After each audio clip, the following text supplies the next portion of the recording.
Thank you so much.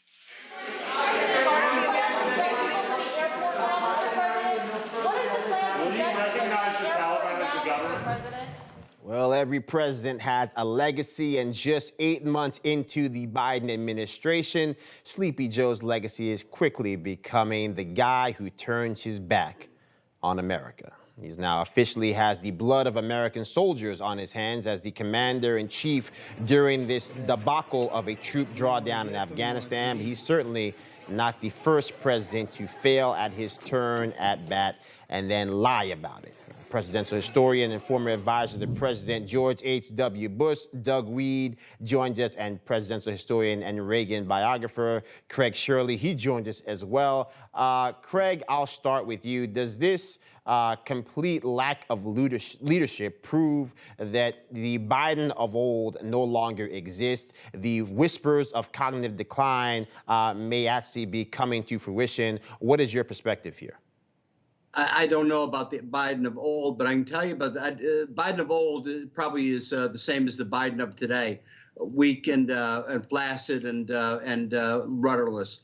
But I can tell you about the history of the Democratic Party, and it goes back 100 years. Democrats have a long tradition of giving up territory to our enemies. FDR at Tehran and at Yalta gave up vast swaths of Eastern Europe to the Soviets. Harry Truman gave up Red China, gave up China to the communists. John Kennedy gave up Laos. The Democratic Congress in 1975 gave up Vietnam to the communists. And of course, Jimmy Carter gave up Nicaragua, Afghanistan, and Iran in 1978, 79, and 80. And of course, now you have Joe Biden today giving up Afghanistan again. I guess they're running out of territory to give up. But this is a very dangerous precedent. Our enemies know that conservative and Republicans tend to be stronger individuals like Richard Nixon or Ronald Reagan, whereas they view Democrats as weak push-arounds.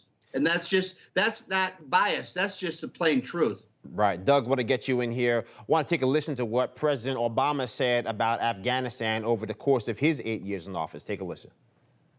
We've made progress on some important objectives. High-ranking al-Qaeda and Taliban leaders have been killed, and we've stepped up the pressure on al-Qaeda worldwide. In pursuit of our core goal, we are seeing significant progress.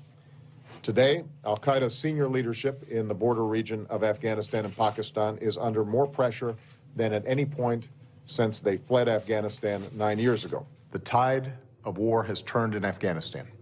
We've broken the Taliban's momentum. We've built strong Afghan security forces. We've devastated al-Qaeda's leadership. And 1 year ago, our troops launched the operation that killed Osama bin Laden.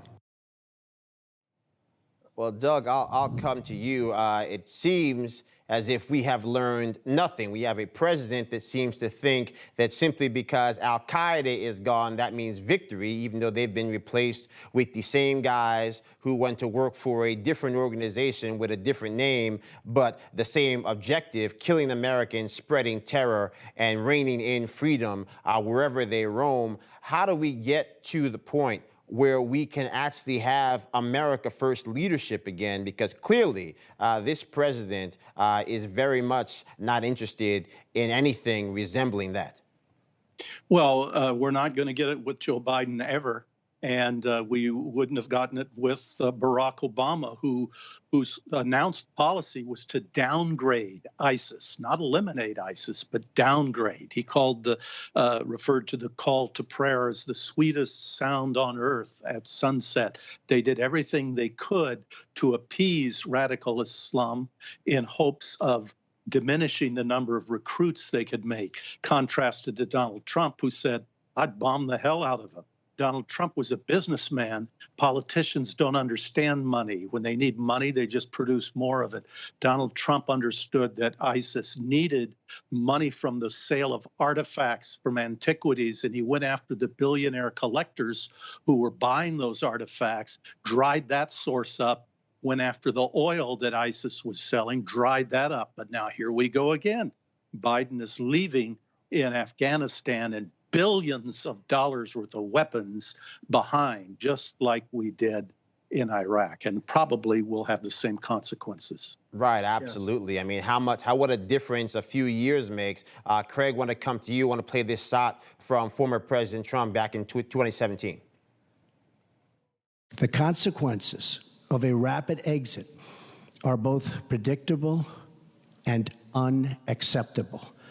9/11, the worst terrorist attack in our history, was planned and directed from Afghanistan because that country was ruled by a government that gave comfort and shelter to terrorists.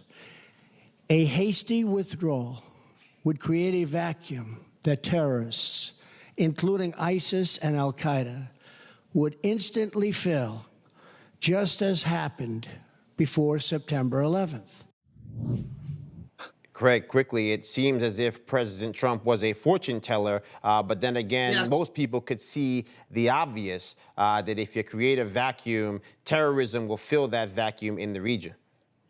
Well, Donald Trump obviously was very prescient, and I should have included him with other strong Republican presidents, including Richard Nixon and Ronald Reagan. It also obviously includes Donald Trump. Look, the three of us over a drink could come up with a strategy for Afghanistan better than the Biden did and their so-called brain trust.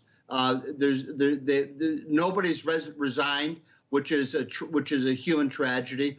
You know, Carter left behind 55 American hostages in Iraq, in Iran, and Biden is leaving behind 1,500 American hostages in Afghanistan, and now we got a new problem on our hands. It's an absolute mess. I wish I had more time. Doug Weed, Craig Shirley, appreciate you guys. We've gone from Afghanistan being the last stand to now Afghanistan being overrun. Truly a remarkable and unfortunate thing to see. Hey, I'm Rob Finnerty. Thanks for watching. If you enjoyed this video, please join the conversation in the comments below. Don't forget to subscribe, too. Hit the bell icon to be alerted to breaking news. And remember, there's a whole lot more on Newsmax TV, America's fastest growing cable news network. Newsmax TV, where real news for real people.